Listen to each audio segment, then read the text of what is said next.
ดีทุกคนพี่น้องทั้งข้างล่างฝั่งไทยกับต่างประเทศทุกคนเนาะหอบคำหอบแรกกันทุกคนก๋วยเตี๋ยวเนื้อเนาะก๋วยเตี๋ยวเนื้อจากวันนี้แล้วก็มีโซซีทุกคนเนาะอะไรอาหารเนาะปลาหงเนาะหึมๆบนกระสิตกเนาะตกไปแล้ววันหนึ่งแต่มาเฮงวันใดแต่มากับไก่มากไก่โตอยู่เนาะก่อนเราจะไปกินพาทุกคนกดไลค์กดแชร์กดติดตามยายเด้อจ้ะตาม2 ทางเนาะ2 ทางเฟซกะยาแฟนเฟซจ้ากะเฟซบุ๊กเนาะยาคำมันแล้วก็2 ทางที่ตาม YouTube ยาคอยกินก๋วยเตี๋ยวเนาะก็คือผมมีเวลาเที่ยงมีแต่เวลากินกับผมมีจะมีแต่เวลาวันหยุดนะทุกคนเนาะหลังจากนั้นก็คือสู่งานต่อเนาะกับว่าอาหารทุกคนเฮาก็สิมากินกันเลยเนาะก๋วยเตี๋ยวอันนี้น้องเอามาให้เนาะอันนี้นะเอาให้ก็คือไปซื้อเองยังไงทุกคนแบบสบายเนาะสบายทุกคนอยู่น้ำนาก่อนแบบสบายเลยทุกคนหาบ่อนนี้บ่มีอีกแล้วมาจากทุกคนมากินน้ำกันเราไล่ยายหางว่าลายฝนตกแล้วเนาะ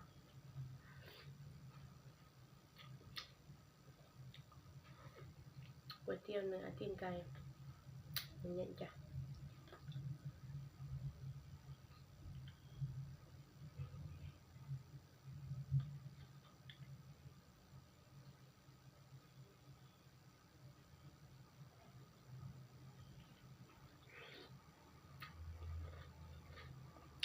หมอนข้าวแซมมาชิมข้าวแซม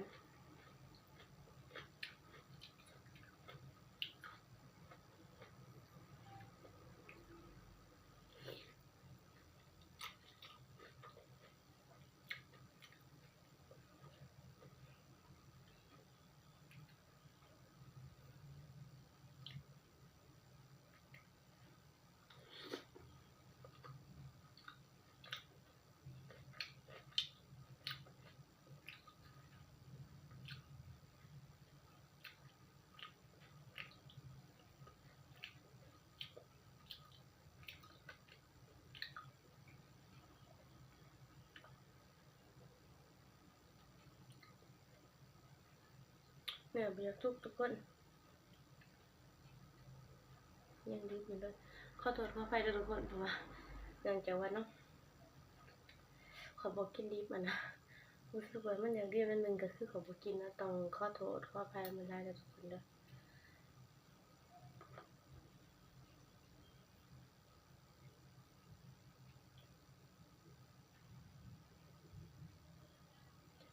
มันบ่อยากสุกเนาะแบบเขาบอกพอแต่อันน้อยหนึ่งนะทุกคนส่วนหลายเขาจะมากินดิบเนาะไผก็ได้แต่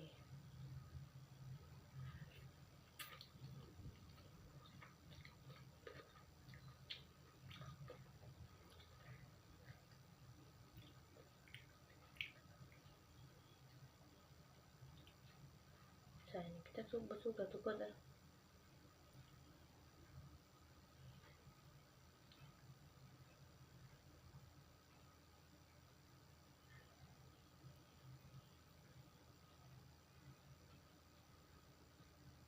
ก็คือสุกอยู่แล้วทุกคนอย่างข้าวต้มเนาะ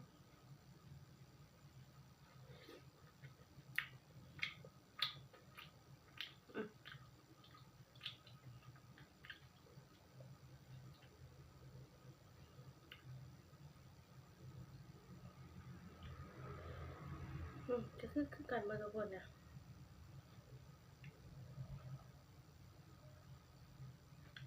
ก็คือแบบบ่สุกอะ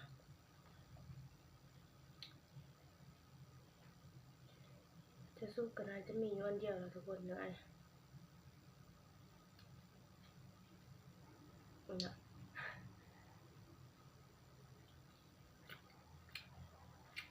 อันนี้บ่สุกเนาะต้องขอโทษนะทุกคน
เทศออกกินเพื่อนทุกคน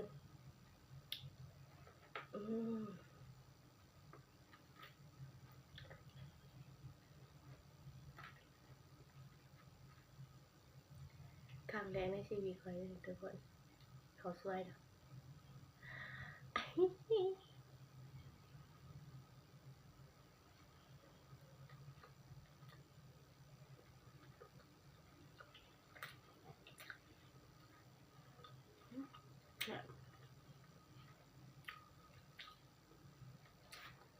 เห็นกับข้าวกินนะมึงกับข้าวกินแบบมากินเองกับแจกมาทุกคนแบบบ่เคยกินนะเห็นแต่ข้าวกินนะอาหารญี่ปุ่นนะ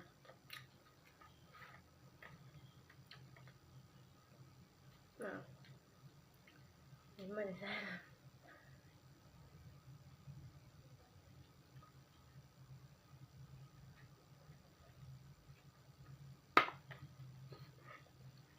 ขอตัวกับทุกคน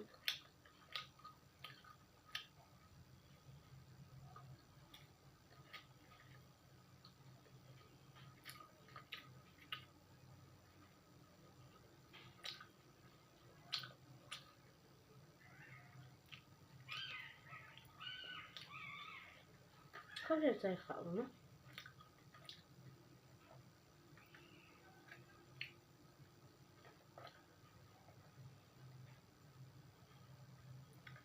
มีเขาทุกคน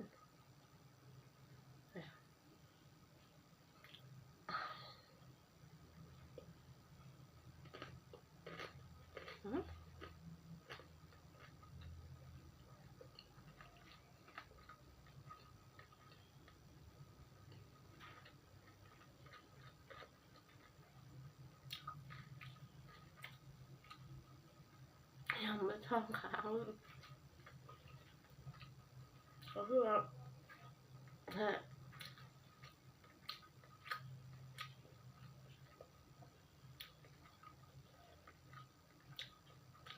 ไข่ปลาเนาะไข่ปลา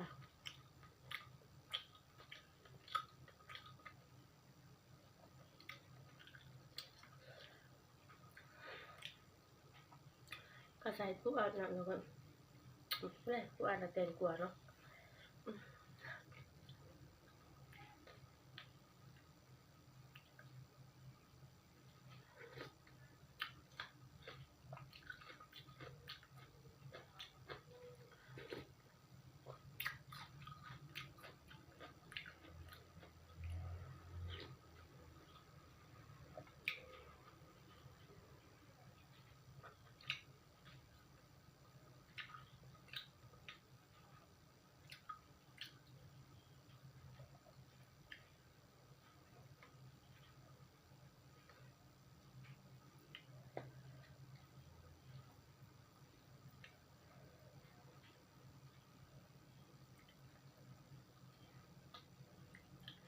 ยังเป็นก่อนคน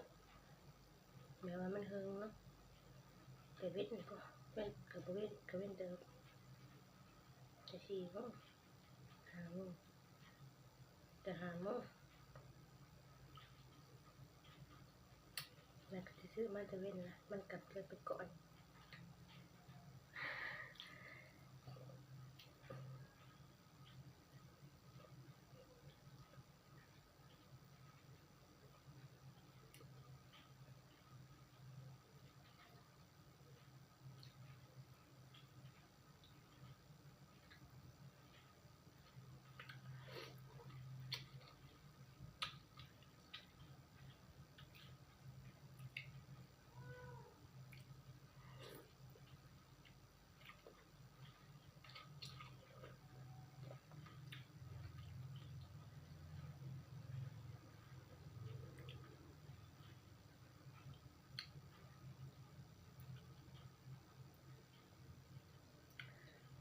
กินยังเมื่อยังเราทุกคน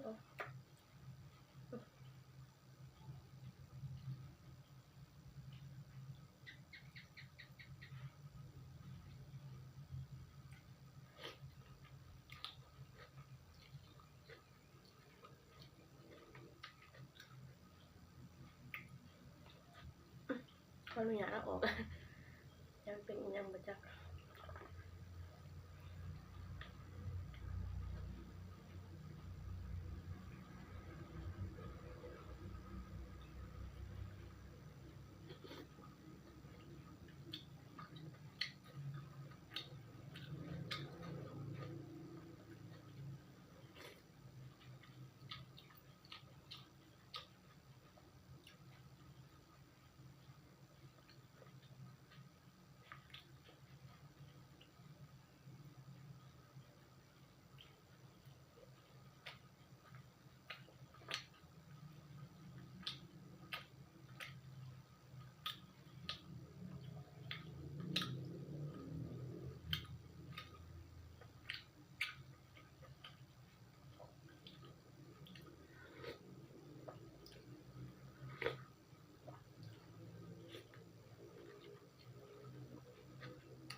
ต้องขอโทษนำทุกคนยังหยิบอยู่เลยยังหยิบก็บ่กินแล้วเนาะแล้วคนบ่กินดิบเนาะ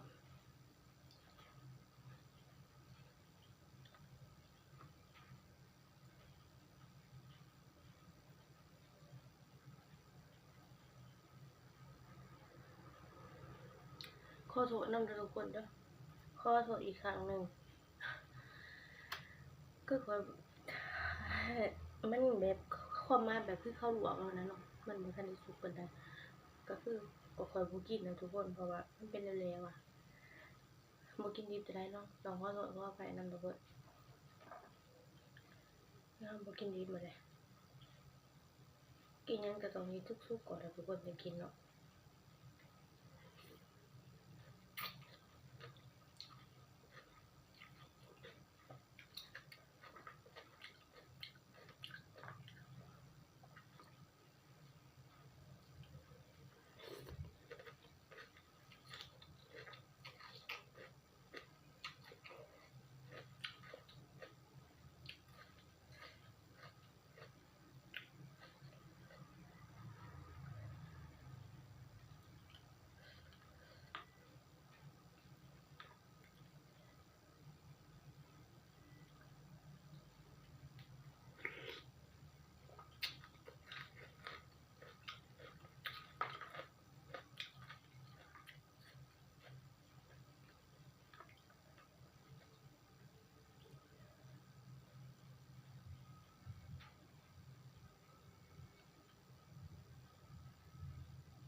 แล้วเพิ่นก็สิว่าแล้วคือว่าบ่กินเนาะแบบทันทีมันก็คือจังว่าสุกอยู่แต่ว่าประมาณแบบเขาลวกนั่นทุกคนก็คือบ่กินแล้วมันแล้วมันก็ยังดิบอยู่เนาะ ก็คือว่าข้อยจ้างหมู่แหละทุกคนบ่กินดิบเนาะ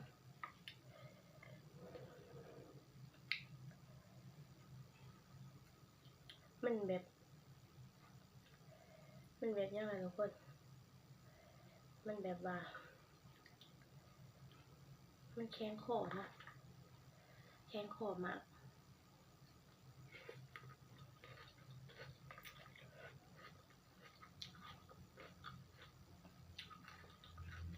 คือแข็งคอแหละมันจะ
น้ำจิ้ม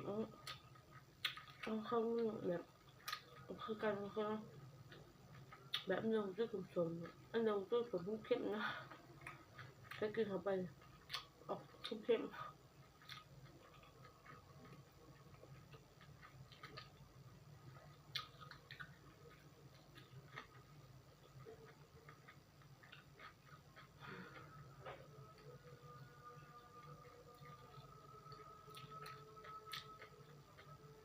คือได้หรอครับทุกคนครับมาทำส้มใส่เจ้าติดตามมันแล้วจ้ะ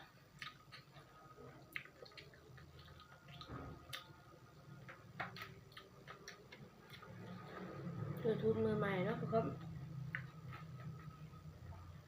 YouTube มือใหม่ Facebook ที่เจอมือใหม่ทุกคนแล้วก็สร้างเฟซกะส่องใหม่ๆทุกคนจะได้ก็เอ็นดูส่องหน่อยๆทุกคนเด้อก็มาติดตามมาหับส้มมาหับพักนำกันมาเบิ่งนำกันทุกคนเนาะมาให้กระแสนำกันเด้อจ้ะ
กินน้ำทุกคนกินกินน้ำเลยบ่พอหยังทุกคนเนาะมาจ้ะคือเบิดไปแล้วเนาะไอซูชินี่เบิดไปทุกคนเหมือนตัวซูชิทุกคนเนาะมันจะกินซูชิบอกเอาตัวลงไป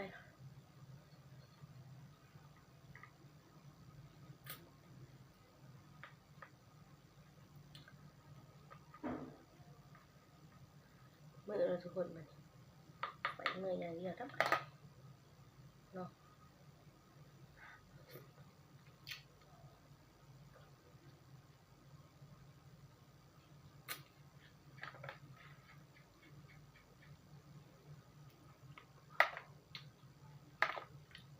บอดทิมกระดูกทุกคนค่อยหยาบทิมใช่ไหมทุกคนนะหวานเบิดนะ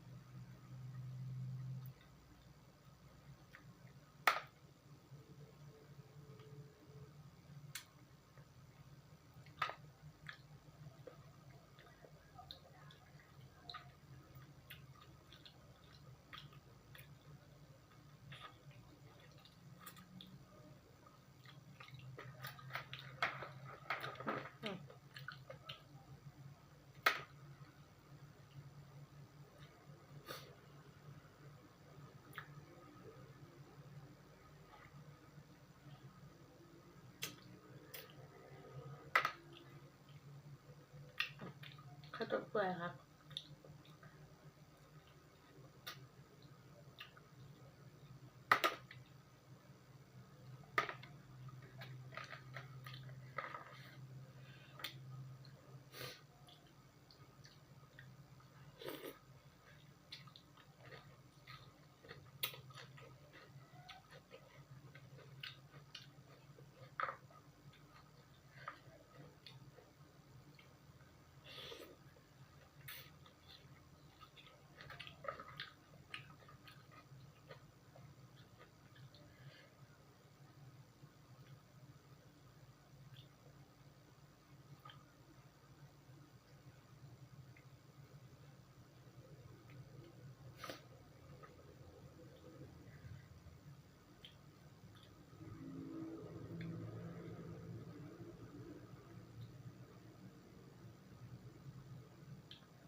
สิลงไปทุกคน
มันลอยทุกคนเป็นบ่วงอย่างเนาะเป็นสอนอย่างทุกคนเป็นสอนอย่างแต่มันลอย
คือบ่ทุกคนเนาะคือได้กับพาทุกคนมาเขาหามส้มหับพังเขาติดตามทั้ง3 2ทางของยายเด้อจ้ะเป็นกำลังใจยายเด้อจ้ะสวัสดีจ้ะบ๊ายบาย